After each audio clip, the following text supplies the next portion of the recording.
Merci Aurélie. Les enfants doivent partir, c'est ça? Voilà. Vous ne nous quittez pas, vous allez juste bosser un peu. Amen.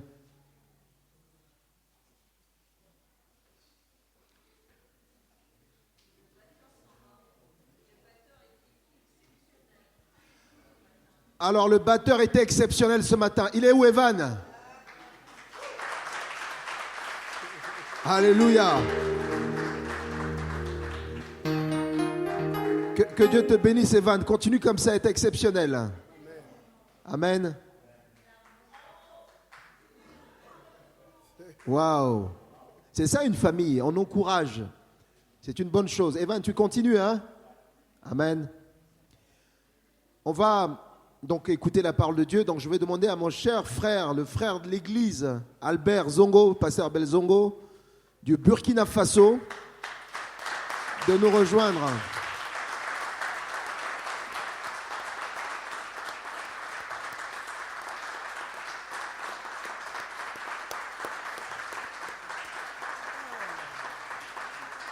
Amen. Alors, en tout cas pour des nouvelles personnes, le pasteur Albert n'est pas un nouveau à New Life. C'est la 3e fois qu'il prêche à New Life. La première fois, on était dans le salon de Paul. On n'était pas nombreux, en petits groupes, et il avait prêché, il nous avait encouragés, il dit, je me rappelle ce verset, ne méprisez pas les faibles commencements. Amen. Et puis il a prêché l'année dernière, le 24 décembre. Donc on avait fait une réunion de prière ici. Il était là. Il n'y avait pas assez de monde. Donc voilà, le pasteur Albert, il vient quasi chaque année en France. Quand il vient, il tourne un peu. Et puis il pense toujours à nous. On voulait juste rappeler que c'est qu'en 2018, alors qu'on venait à peine de commencer New Life, on était 2 familles. Une famille a été envoyée en mission, donc Priscille et moi, on est partis. Et c'est grâce au pasteur Albert qui nous avait invités. Donc on est partis au Burkina Faso. On a fait une mission de formation avec d'autres personnes, de formation pour la cause des enfants, donc quartier libre, un programme.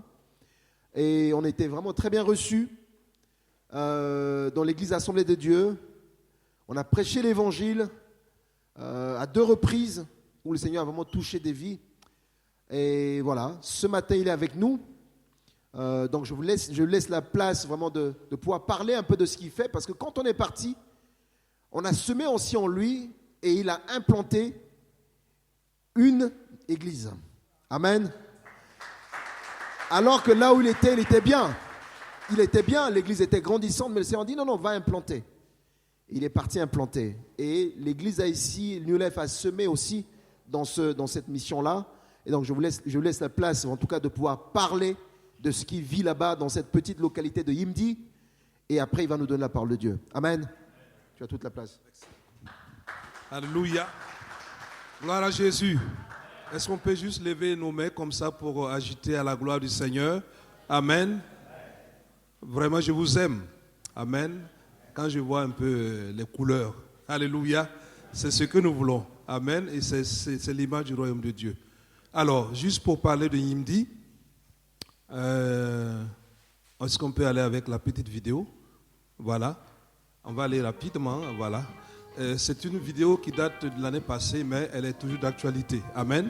Voilà, pour que vous voyez à peu près ce qui se passe en images. Ça, c'est l'assemblée de Yimdi, l'église où on a commencé. C'est en 2021. Bon, c'est ma photo. Voilà, vous voyez un peu les frères et sœurs. C'est le groupe des enfants qui anime, groupe de louange des enfants en plein culte. Et voilà, ça c'est le groupe des femmes. Voilà, on fait aussi des activités tout autour. On fait des évangélisations sur le groupe des jeunes qui revenaient d'une sortie d'évangélisation. Et ça, c'est l'évangélisation en plein air dans les villages que nous faisons. Voilà, et chaque mois, nous le faisons pour essayer de partager la bonne nouvelle, prier pour les malades. Et nous voyons la main de Dieu en tout cas agir et nous accompagner. Voilà. Et là maintenant, c'est une école de couture que nous faisons. Nous faisons aussi du tissage. Nous avons commencé il y a 3 ans, voilà, avec les femmes du village qui font le tissage, la teinture avec le tissu traditionnel et que nous allons certainement vous parler après. Et l'école de formation est orientée vers les jeunes filles défavorisées, déscolarisées et les déplacés internes du terrorisme.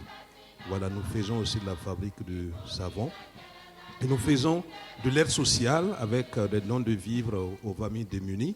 Voilà, de temps en temps. Nous sommes au milieu de 2 villages.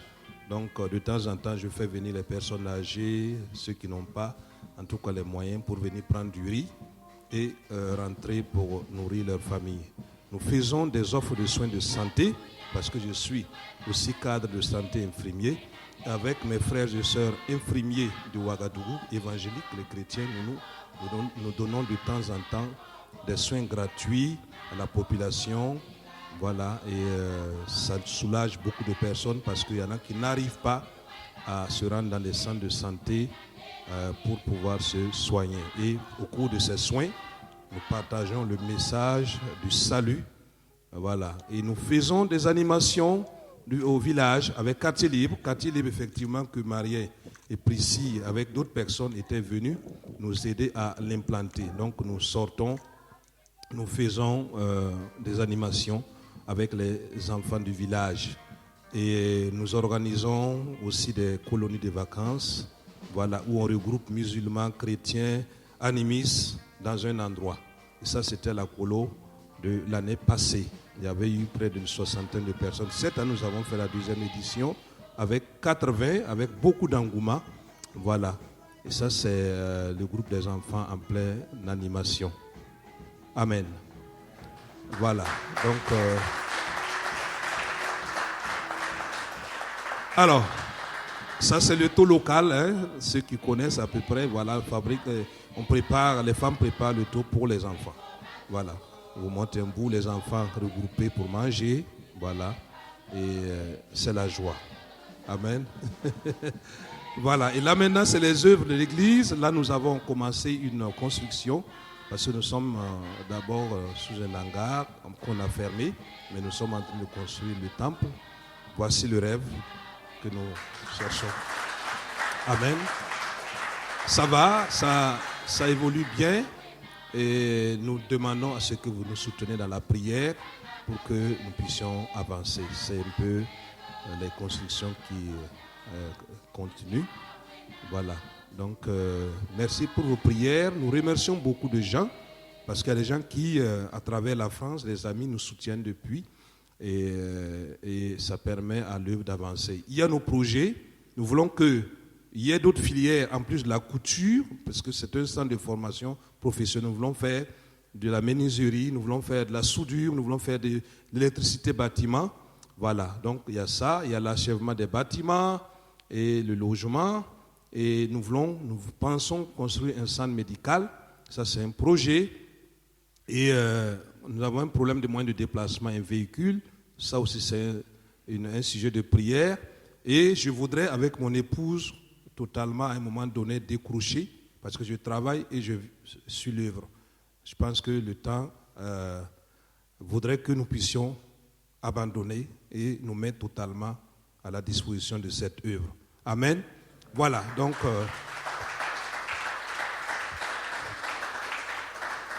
Amen. Donc, merci beaucoup. Je sais qu'il y a des gens ici qui prient pour nous. Voilà. L'Église n'est pas seulement à Rouen, elle est universelle. Amen. Et le royaume de Dieu est universel. Dieu voudrait que nous puissions agir. Donc, nous le partageons pour que des gens prient et nous aident aussi avec ce que le Seigneur les mettra dans leur cœur. Amen. Alors, la parole de Dieu, alléluia. Je suis en fin de séjour parce que demain soir, normalement, je devrais repartir. Et au cours de ce séjour, le Seigneur m'a parlé Et il a aussi permis que je puisse partager un message. Amen. Je ne suis pas seulement venu pour faire du tourisme. Je n'ai même pas eu le temps pour faire le tourisme. Voilà, parce que c'était un peu des partages par-ci, par-là.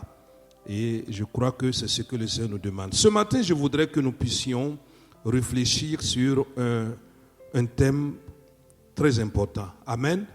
Alléluia.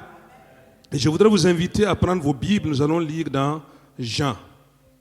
Voilà, nous allons lire dans Jean 6. Jean 6, à partir du verset 25 jusqu'au verset 37.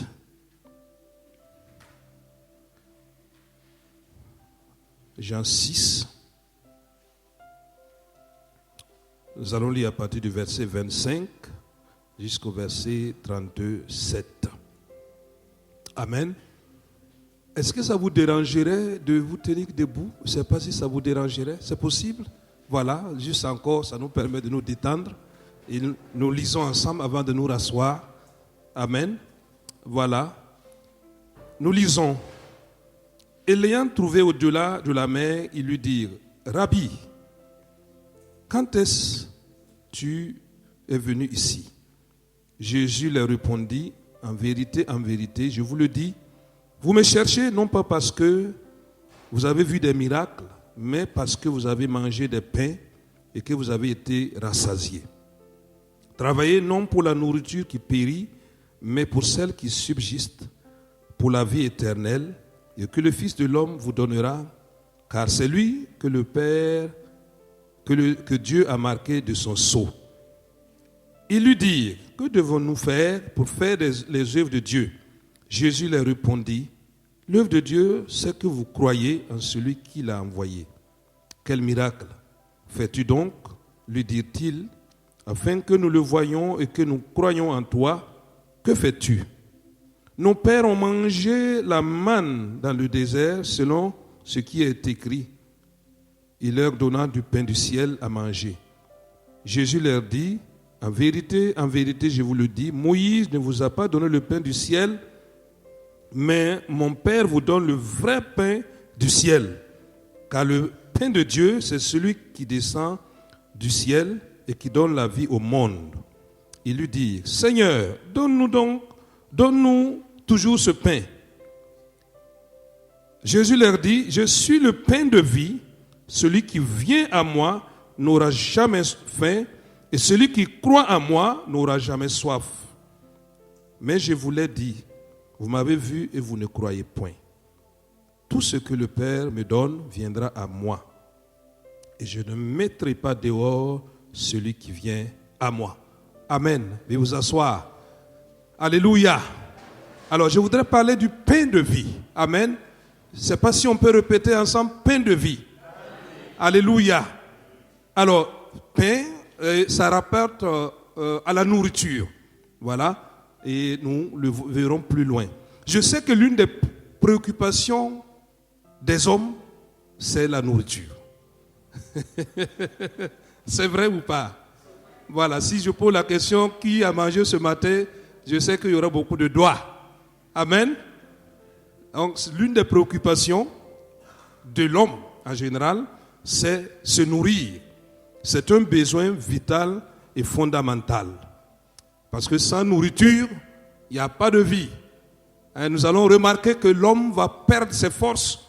Et il ne va pas se retrouver parce qu'il est lié à la nourriture. Et alors, pour cela, chacun se bat. Chaque jour, en tout cas, chacun fait des efforts. Et on a des projets. Et le plus souvent, le point de mire, la vision, c'est d'atteindre un peu cette situation où on pourra avoir à manger. Voilà, il y a d'autres choses, mais c'est très essentiel de se nourrir. Et nous savons que dans le monde également, les politiques ou les développements dans beaucoup de pays se retournent vers l'atteinte de cet objectif parce que c'est un besoin important. Amen. Et la famine, quand nous voyons les images, nous voyons les médias, nous allons voir que par manque de nourriture, il y a la famine et il y a beaucoup de morts. En tout cas, il y a ces images terribles où vous verrez les enfants qui manquent de nourriture et qui sont carrément affaiblis. C'est un fléau si on ne se nourrit pas. Mais, il y a un mais. Malgré l'abondance de la nourriture, pour certains, l'homme a toujours faim. Il a toujours soif. Vous voyez, c'est paradoxal. Et malgré nos efforts pour arriver à combler ce manque-là, même quand nous allons bien manger, nous allons nous retrouver toujours vides à un certain moment. Il y a toujours quelque chose qui n'est pas comblé. Eh bien, la question qu'on se pose, alors que devons-nous manger? Ou quelle est cette substance ou ce besoin qui pourrait combler une bonne fois pour toutes ce manque-là? Amen. Eh bien, c'est le pain de vie. Amen. C'est le pain de vie. Le pain de vie, c'est ce que Jésus révèle à travers ce texte de Jean.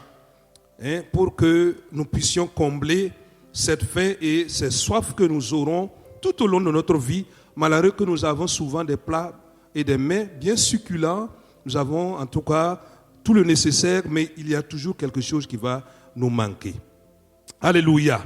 Nous revenons sur le contexte de ce texte, parce que si vous lisez, prenez le passage à partir du verset 25, sans repartir un peu en arrière, vous n'allez pas comprendre un peu le début. Plus loin, au chapitre 6, dans le verset 1, voyez que Jésus a nourri 5000 hommes. Amen. Et c'était miraculeux. Donc tout est parti de la nourriture. Et à partir de ce miracle, eh bien, en ce temps, les gens ont commencé à le suivre. Il y a d'autres qui suivaient pour certainement entendre le message, mais la majorité, c'était le pain. Alléluia. Le même problème. Vous voyez, ça n'a pas commencé aujourd'hui. Voilà, les gens suivaient Jésus en son temps aussi, comme Jésus l'a dit. Vous me suivez, non pas parce que vous avez vu les miracles, mais c'est parce que vous avez vu le pain. Vous voulez le pain. Alléluia. Et aujourd'hui encore, il y a des gens qui suivent Dieu, pas pour autre chose, mais pour le pain, pour les besoins humains, pour satisfaire en tout cas ce que nous avons, ce qui nous manque. Ils ne voient pas le message essentiel que Jésus voudrait donner. Alors Jésus leur dit, alors travaillez non pour la nourriture qui périt, mais pour celle qui nous donne la vie éternelle. Amen. Amen. Alléluia. C'est une vision essentielle pour nous. Et nous pouvons dire que ce message-là était fort, parce que par la suite, nous allons voir que Jésus parle d'une faim et d'une soif qui sera étanchée, en tout cas d'un soutien très fort pour la vie de l'homme. Amen.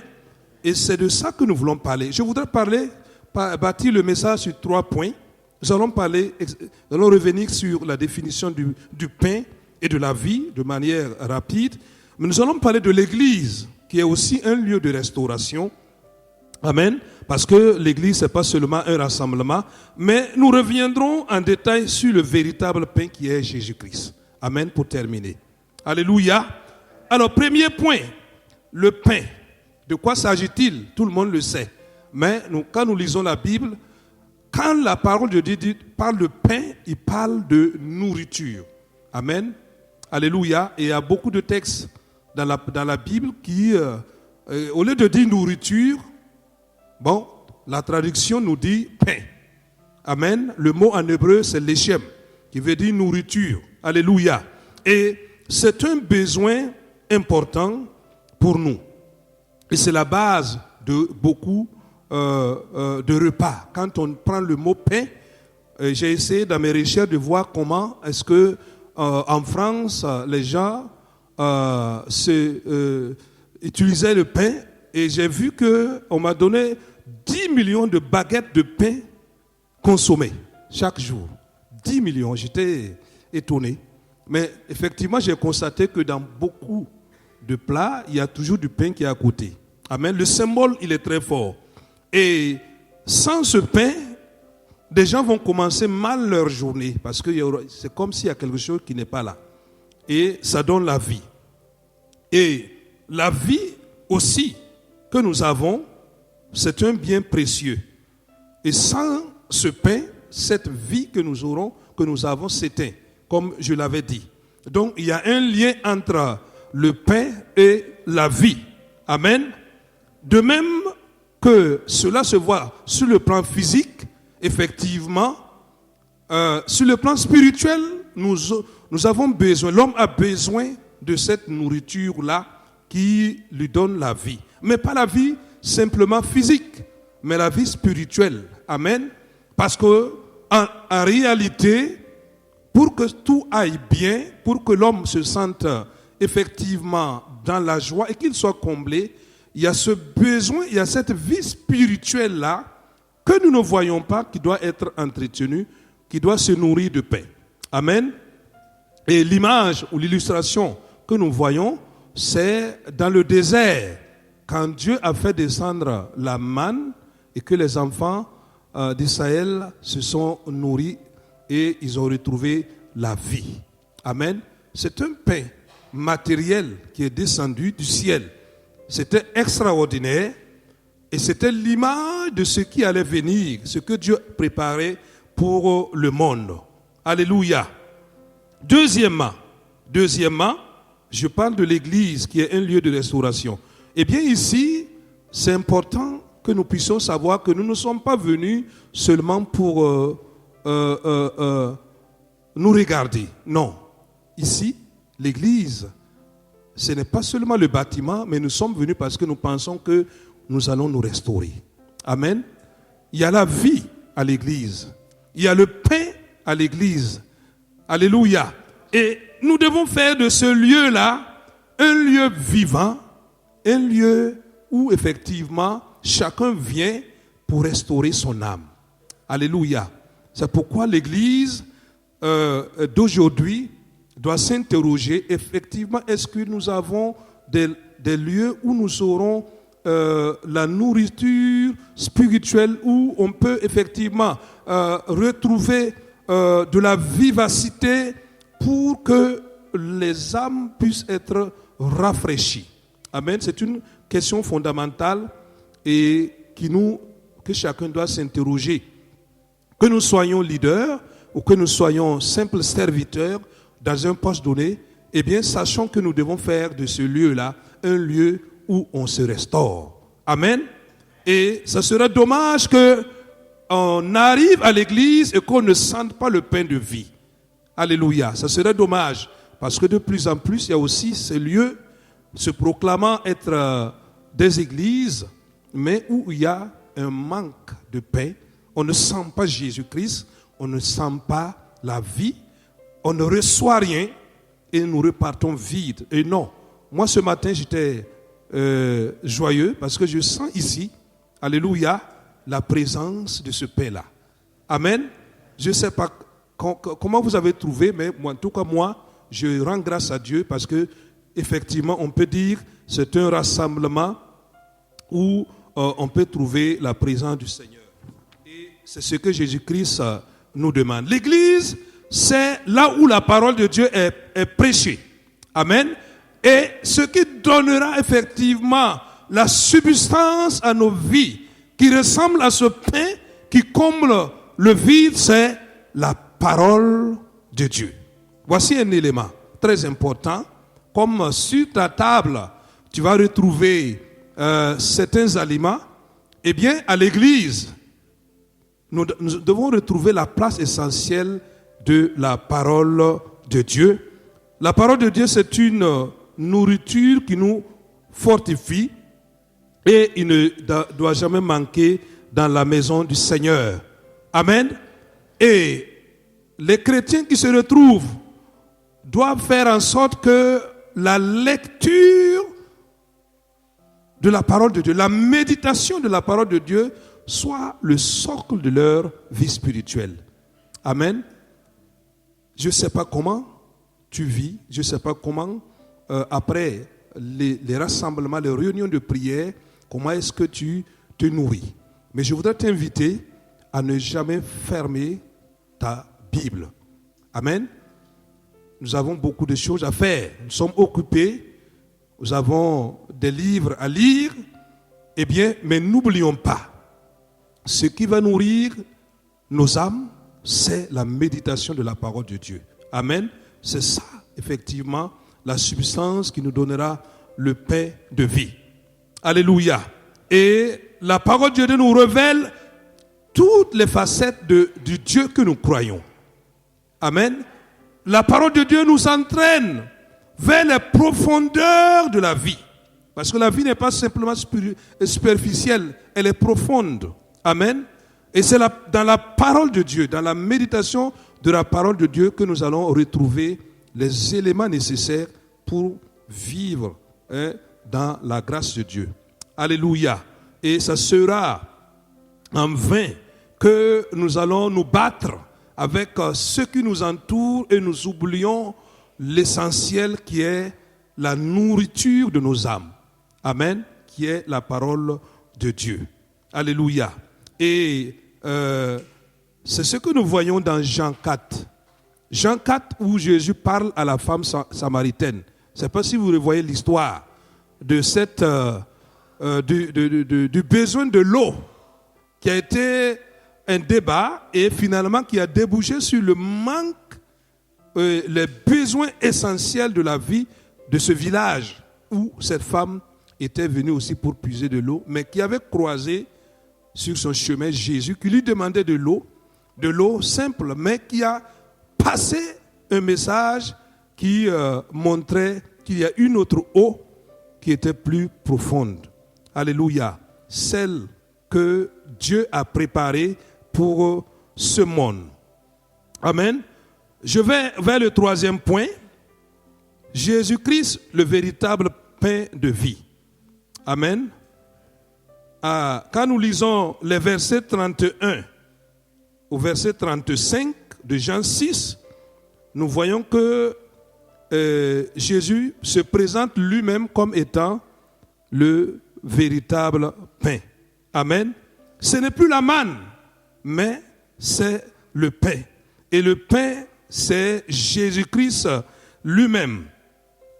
Et dans le verset 32, il dit, en vérité, je vous le dis, Moïse ne vous a pas donné du pain du ciel, mais mon Père vous donne le vrai pain du ciel.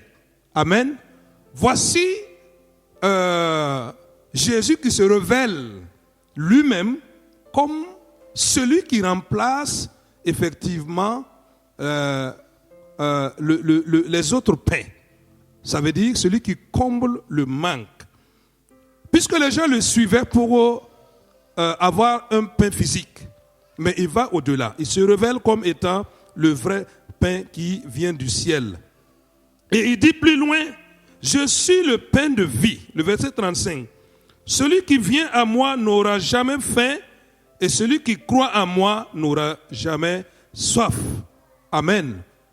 Eh bien, la faim et la soif, ici, ne sont pas seulement physiques. Ça va au-delà. Et nous le voyons. Un homme qui n'a pas Dieu dans sa vie traîne avec lui une faim et une soif qui est souvent difficile à combler. Et un monde sans Dieu, nous voyons qu'il y a effectivement une faim et une soif terrible dans le cœur des humains. Alléluia. Et c'est pourquoi Jésus est venu. Et c'est pourquoi Dieu a envoyé son Fils unique pour que quiconque le croit ne périsse point. Alléluia. Et ce matin, je voudrais te dire, il ne faudra pas vivre ta vie en minimisant ce don de Dieu. Parce que c'est véritablement ce dont tu as besoin. Nous pouvons nous battre.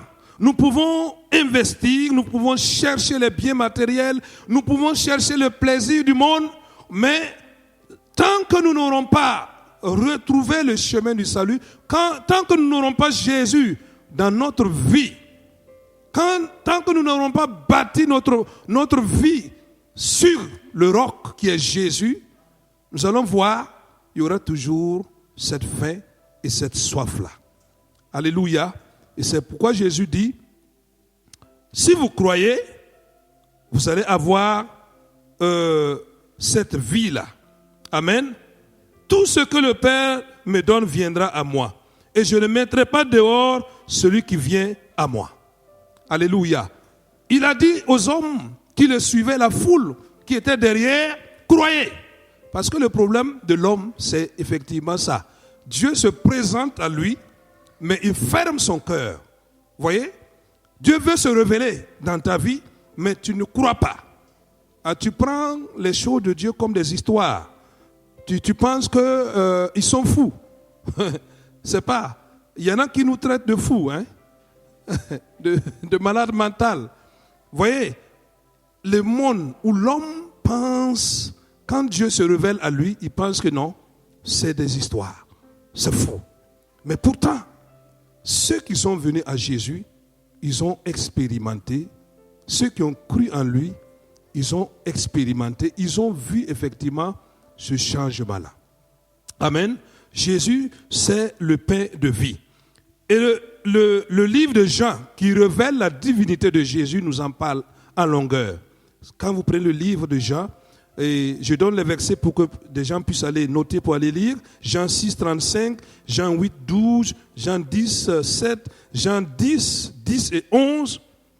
Jésus se présente comme celui qui rassasie l'âme, comme celui qui est le chemin, comme celui qui est la vérité, comme celui qui donne la paix, et comme celui qui donne la vie en abondance.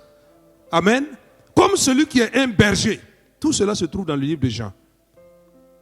Parce que Jésus se révèle comme effectivement étant celui qui est capable de combler le manque de la vie de l'homme. Alléluia. Il ne faudra pas que nous, chrétiens, ou ceux qui ont choisi de marcher avec Jésus, nous minimisons le trésor que Dieu nous a donné. Nous avons trouvé le bon chemin. Amen. Nous avons trouvé le fidèle ami. Nous avons trouvé le bon berger. Eh bien, nous ne sommes pas trompés de chemin. Je voudrais te rassurer. Peut-être que ta vie spirituelle balance. Peut-être que tu traverses des turbulences. Et tu te poses des questions. Est-ce que c'est véritablement là où j'aurai le repos? Mais je voudrais te rassurer ce matin que le véritable pain de vie, celui qui est capable de combler, c'est Jésus-Christ. Alléluia. Je voudrais te rassurer. Il faudra que tu continues. Il faudra que tu ne t'arrêtes pas. Parce que tu es sur le bon chemin.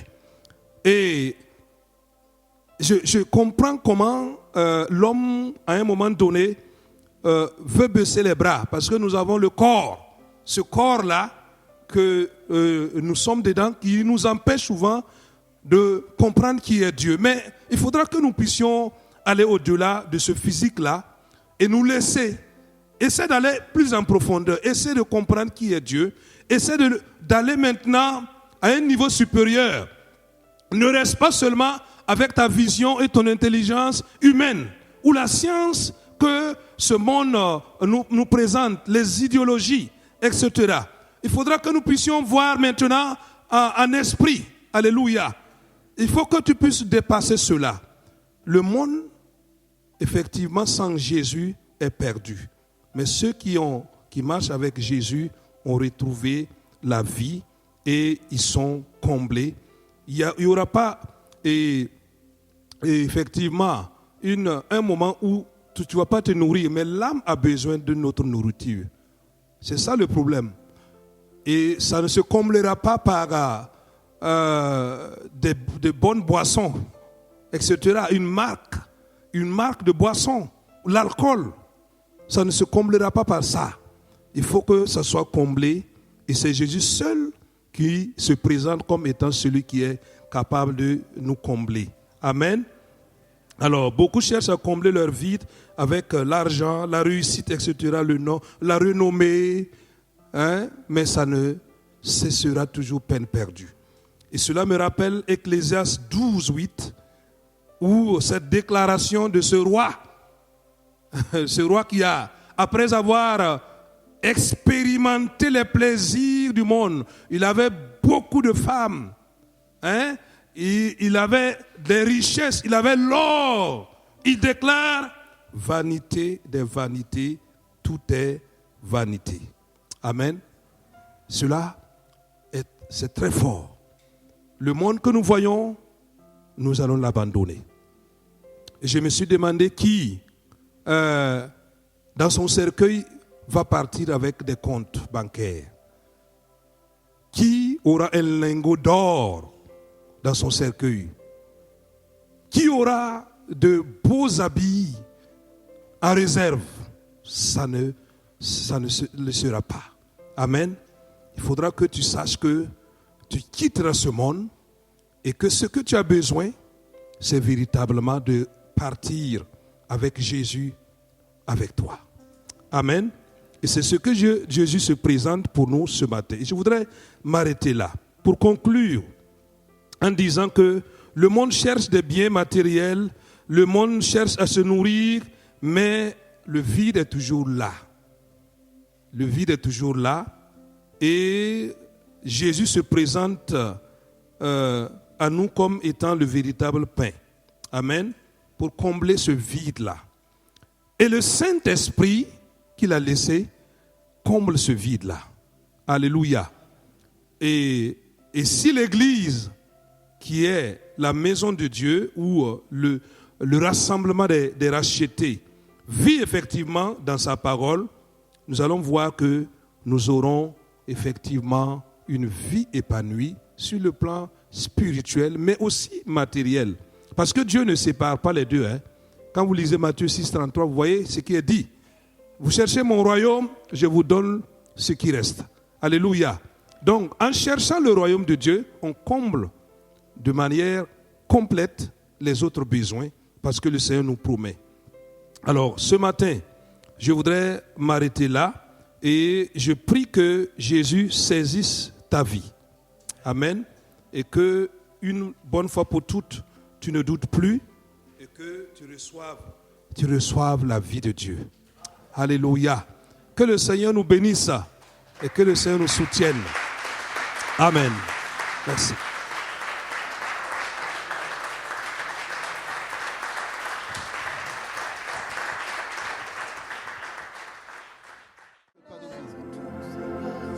Toi, la bonne source. Nous prions, Seigneur, que vraiment tu touches ton Église, que tu nous fasses du bien, que tu nous remplisses. Enfin, Seigneur, que nous soyons remplis de toi. Merci, Seigneur. Et je prie, Père, de bénir toutes les mains qui ont donné ce matin. Pour voir aux besoins, Seigneur, de ceux qui ont l'intention de donner mais qui n'ont pas pu. Je te remercie, Seigneur. Merci pour ces offrandes qui vont servir, Seigneur, la construction, Seigneur, de ton œuvre ici-bas. Nous te remercions, Seigneur, pour tout. Sois béni, Jésus. Amen. Amen. Oui, tu peux venir, nous aussi.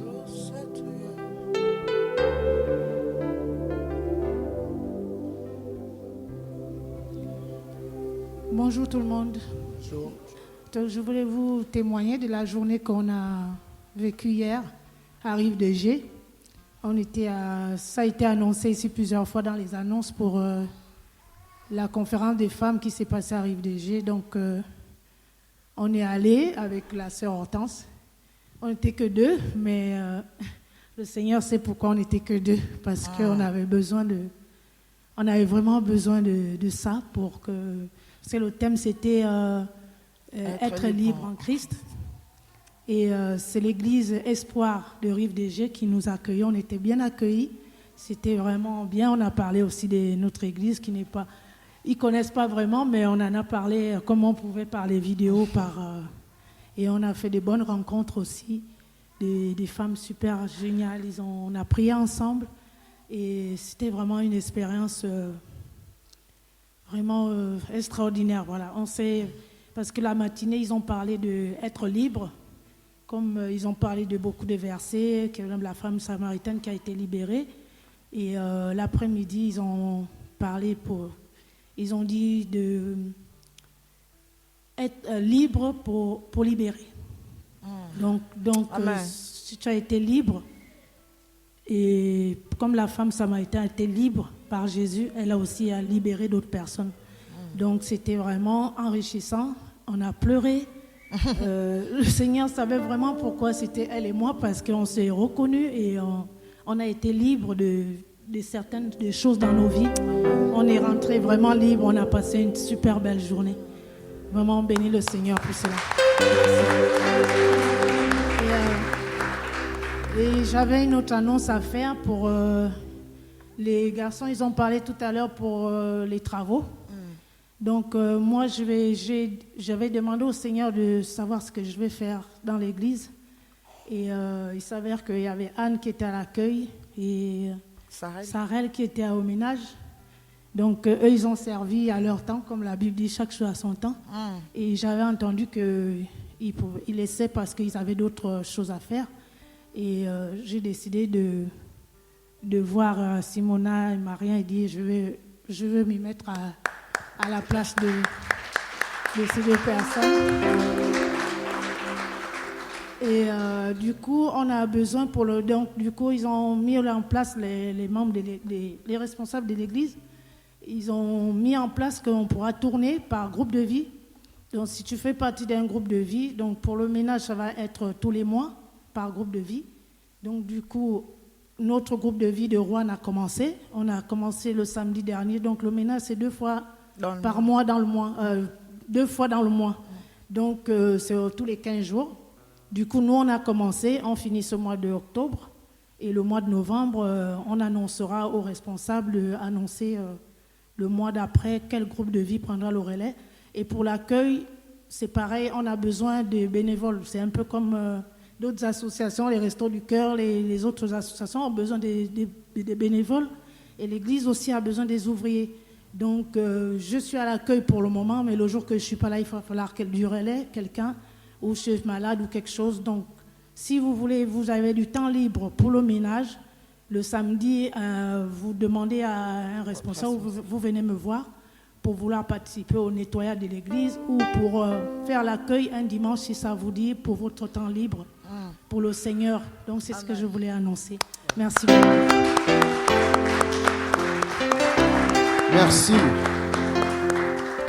Merci. Gloire à Dieu. Hier soir, avec le pasteur Albert, on a croisé la sœur Hortense. On est parti rendre visite à une sœur qui a perdu sa maman.